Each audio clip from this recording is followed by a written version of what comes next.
The flags go up. They're up.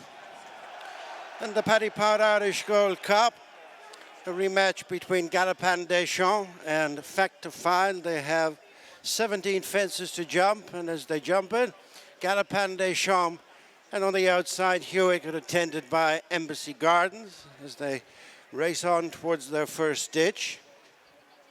These are tracked by Monty Star, and up the inside is the winner of 3 years ago, Conflated, fence 2.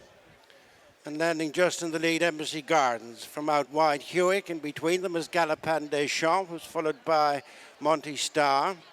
Conflated, quartered cap of I Know the Way You're Thinking.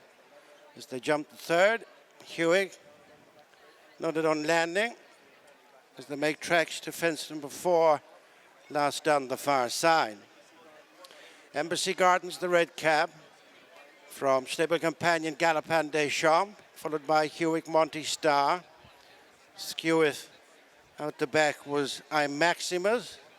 As Galopin Des Champs just heads Embassy Gardens, making the run towards the second ditch in fence number 5, and followed by Monty Star, who's up into third. Hewick next, and I Know the Way You're Thinking, and Grange Clare West. Conflated has lost ground, and Manila Kakuna held up Fact to File. And then I Maximus. One more fence before they turn in. It will be number 6. And the definite leader now is Galopin Des Champs, out to complete a hat-trick of victories in the race. Rises at this from Monty Star, who landed just second from Embassy Gardens. Then Hewick, the green jacket on the outside, as they come round the bend for the fence in the straight, number 7. And the 25 running of the Paddy Irish Gold Cup.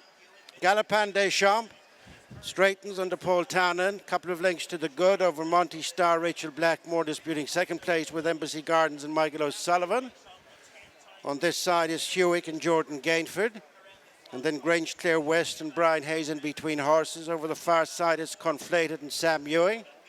I Know the Way You're Thinking and Keith Donoghue, followed by Fact to File, Mark Walsh, and then Manila Kakuna. Danny Mullins last but one, trading the field is I Maximus and Jody McGarvin. Tightly grouped with the circuit to race. It's Galopin Des Champs a length up. And Monty Star second, third, half a length back, Embassy Gardens. Fourth is Hewick. And then on the inside, I Know the Way You're Thinking. Alongside, I Know the Way You're Thinking is Grange Clare West. With the final 4, Manila Kakuna, Fact to File. Conflated is continuing to drift back through the field. And finally, I Am Maximus. 10 more fences left to jump. Galopin Des Champs by a length and a half to Monty Star as they clear fence number 8, bringing them towards the halfway stage. Monty Star followed by Embassy Gardens, and then Hewick and Grange Clare West. I Know the Way You're Thinking. As they go to the second of the 2 fences past the stands, this is 9 from home. Having passed halfway, Galopin Des Champs landed 2-length leader from Monty Star and Embassy Gardens. They're about to make the bend towards the back straight. Embassy Gardens followed by Hewick. I Know the Way You're Thinking and Grange Clare West and Manila Kakuna. And then Fact to File, Conflated, and I Maximus. Making the bend to the final mile and a quarter with 8 fences left to jump. And it is Galopin Des Champs at the head of the race. And the market itself, followed by Monty Star, 2 lengths between them. Then Embassy Gardens, who's followed by Hewick. I Know the Way You're Thinking, Grange Clare West, Manila Kakuna. With the back 3, Conflated, Fact to File, and I Am Maximus as they go through their starting point. 7 fences left to jump as they race to the final 9 furlongs. And it's Galopin Des Champs enjoying a couple of lengths lead over Monty Star, followed by Embassy Gardens and Hewick next. Galopin Des Champs over that one from Monty Star and Embassy Gardens entering their final mile as they make tracks to the second last ditch. This will be 6 fences from the finish. It is Galopin Des Champs leading a packing field from Monty Star, Embassy Gardens. Far from fluent there was Fact to File as they go towards the next. 6.5 furlongs to go. This fence coming up is 5 from home. And it's Galopin Des Champs up and over from Embassy Gardens, who's just regained second and jumping from Monty Star. As they race towards the fourth last fence, Monty Star being followed by Another Way of Thinking, Hewick out wide, then Grange Clare West, and starting to edge a little bit closer is Fact to File.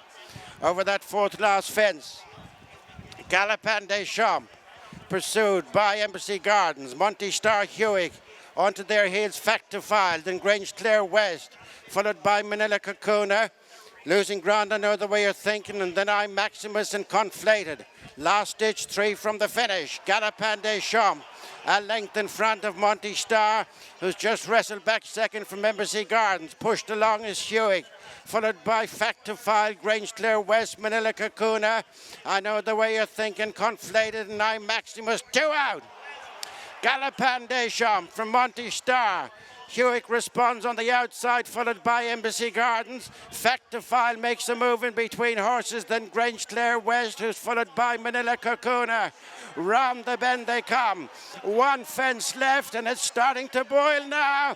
Galopin Des Champs asks for more. Embassy Gardens on the right, Fact to File in the centre. Grange Clare West, they're coming to the final fence, the Irish Gold Cup.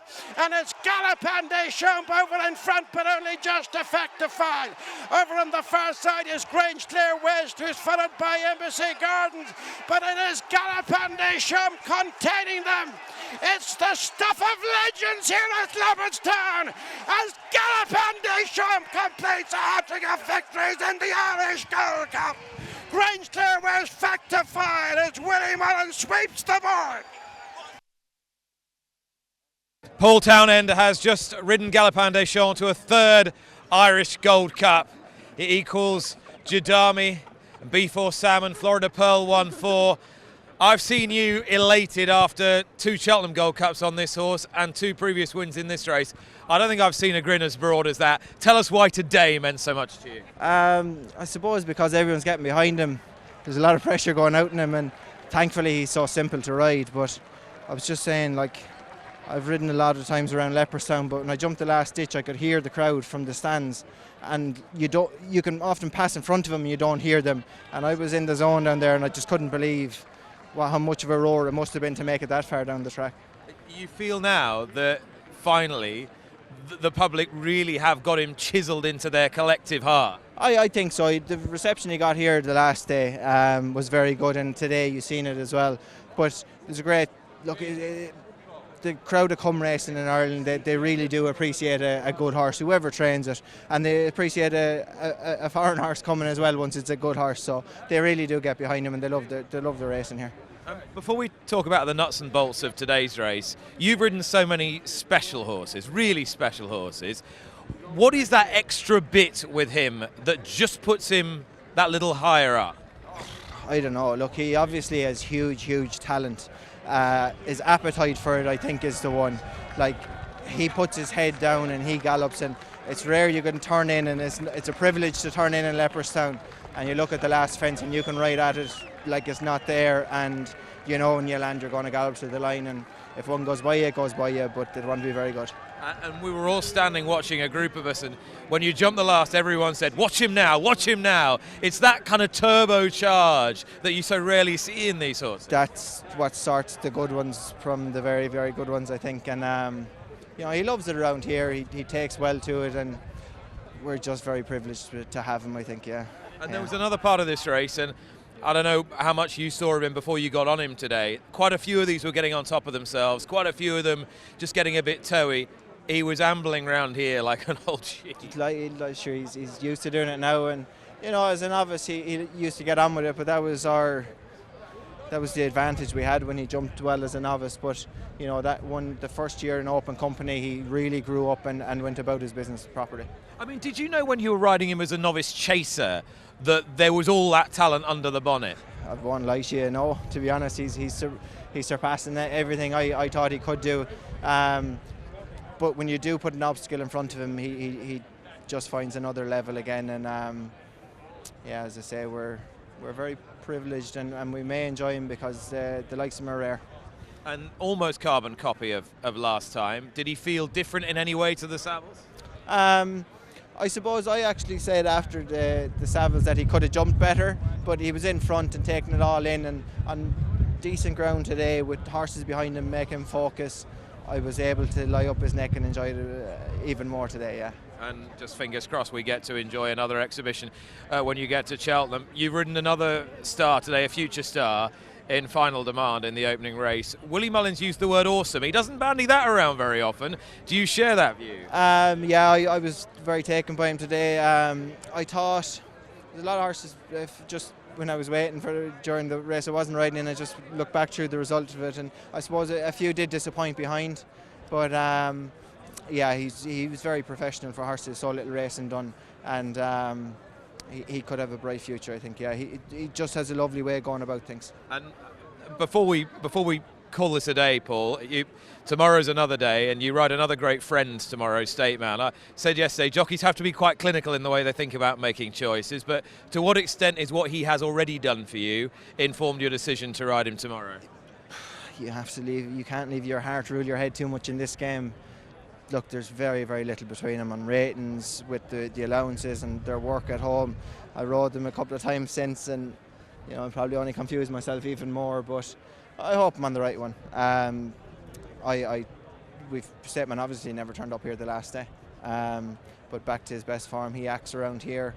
I think she has to improve to his level still, so if we win, brilliant. If we get beat, we'll congratulate Danny and Rich and try and get Danny off for the next day. These are special horses, special times. Thank you, Paul. Thank you very much. Cheers. Thanks.